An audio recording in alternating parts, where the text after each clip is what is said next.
Want to switch to Spectrum Mobile but unsure if you qualify? The good news is, it's generally very straightforward. Spectrum Mobile, as of September 2025, has significantly lowered its barriers to entry. Let's start with the core eligibility requirements. First, you'll need to be at least 18 years old or 17 with parental consent. You'll also require a valid U.S. Social Security number, SSN, a government-issued ID, and a U.S. billing address for account setup and verification. Next is device compatibility.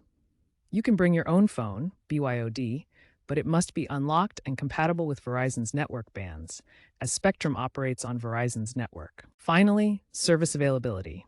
Spectrum Mobile is available in all 50 states, but coverage can vary, so check their coverage map for your specific zip code. There are a couple of restrictions. You can't have outstanding debts to Charter or be previously banned for fraud.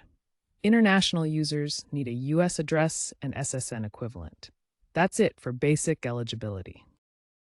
A key change: you do not need to have Spectrum Home Internet to qualify for Spectrum Mobile.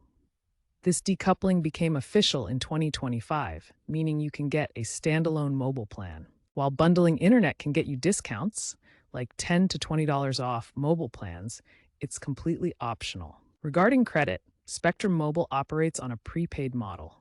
This means no credit check is typically required. Payment is upfront via credit debit card, bank transfer, or prepaid cards. However, there are a couple of exceptions. For high-value devices like iPhones, a small, refundable deposit might be required. Also, if you have a history of unpaid bills with Spectrum, a deposit or credit check might apply. Overall, qualification is low barrier, emphasizing prepaid flexibility. To be 100% sure, use Spectrum's online eligibility checker tool to verify.